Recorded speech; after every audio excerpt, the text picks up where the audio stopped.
Este episódio é baseado no caderno de estudos elaborado pelo professor doutor Marcelo Lessa, idealizador e mentor do projeto ENAC Turbo. Caderno 17. Tema: Judiciário Estadual e Tribunais. E o tema de hoje é denso, mas muito fascinante. Muito. A gente vai destrinchar essa organização da justiça estadual, sabe? Com certeza. Entender a autonomia dos tribunais, os limites da justiça militar e, claro, o controle de constitucionalidade local. E é bom lembrar para quem nos acompanha que dominar esse nível de conteúdo é o que, separa os candidatos nos editais mais complexos. Exato. Eu gosto de pensar na justiça estadual, como um sistema operacional de celular, sabem? Como assim? É que a Constituição Federal, ali no artigo 125, é o código-fonte principal. O kernel do sistema. Isso. E cada estado é como uma fabricante que pega esse código e customiza a própria interface. Nossa, excelente analogia. E como o professor Lessa sempre bate na tecla, a nossa missão aqui é focar na aplicação prática disso, né? Sim, para escapar daquelas pegadinhas clássicas da FGV. Pois é. Quando a gente entende a lógica, a memorização flui muito melhor. Então, vamos começar com essa autonomia. O Estado organiza a própria justiça, certo? Certo. A Constituição dá essa carta branca para os estados. A Lei de Organização e Divisão Judiciárias, por exemplo, é que dita as regras do jogo local. Mas quem propõe essa lei? Aí é que está o pulo do gato. A iniciativa é privativa do Tribunal de Justiça, o TJ. O TJ é quem define, inclusive, como vai ser a fiscalização dos cartórios, subordinando eles aos juízes corregedores. Tá, mas imagina a seguinte situação, bem política. Um governador, ou talvez um deputado, decide criar uma lei isentando pessoas de baixa renda de pagar taxas de cartório. A intenção é linda, né?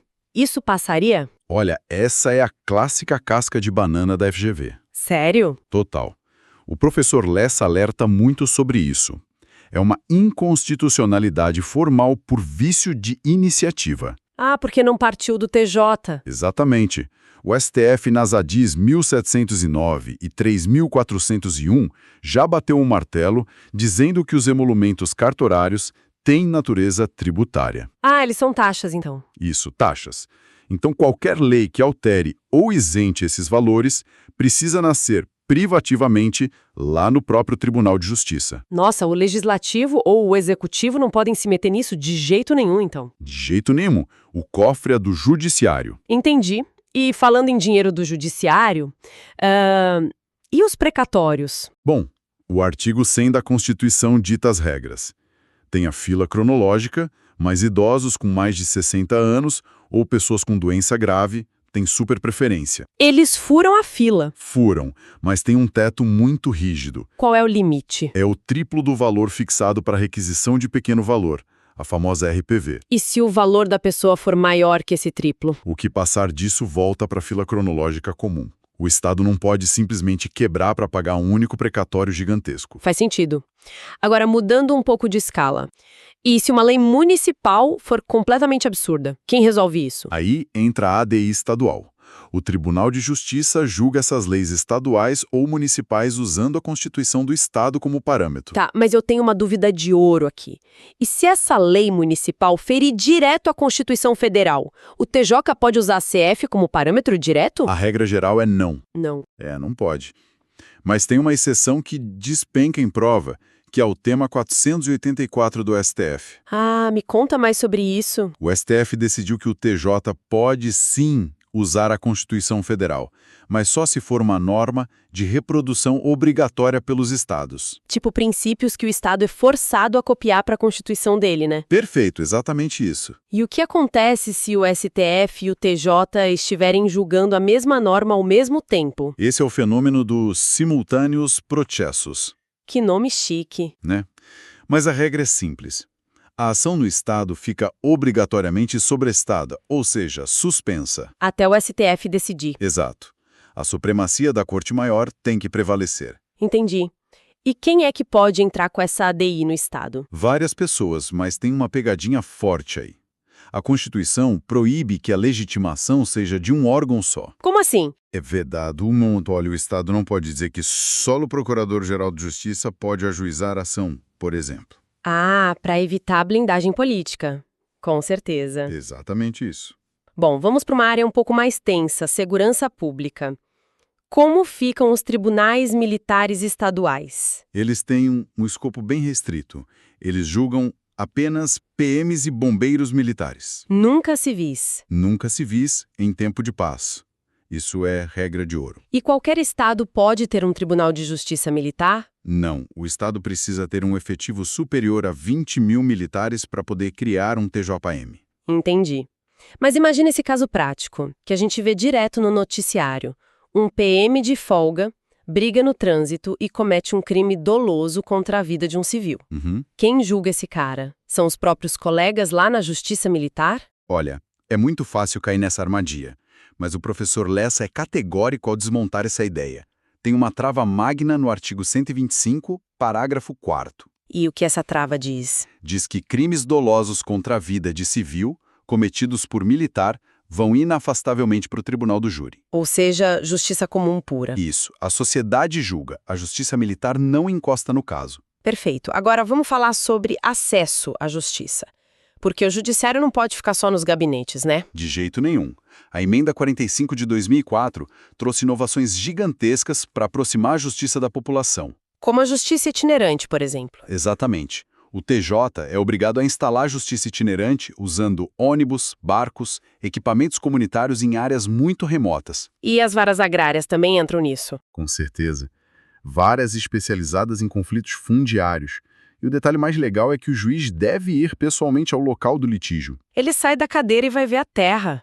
Ele pisa no barro antes de assinar qualquer reintegração de posse. Sensacional. Isso me lembra daquele caso de mentoria que o professor Lessa conta. É o do interino milionário. Nossa, o caso do Marlon. É um exemplo clássico. Sim. Para quem não sabe, o Marlon era um interino de um cartório muito lucrativo. Ele estava embolsando mais de R$200 mil por mês. E tudo amparado por um provimento meio corporativista da corregedoria local, né? Exato. O provimento isentava ele do teto do funcionalismo. Mas aí, do nada, o CNJ atua de ofício e manda ele devolver o dinheiro. É um golpe de mestre do CNJ. Mas como fica a autonomia do Estado nessa história?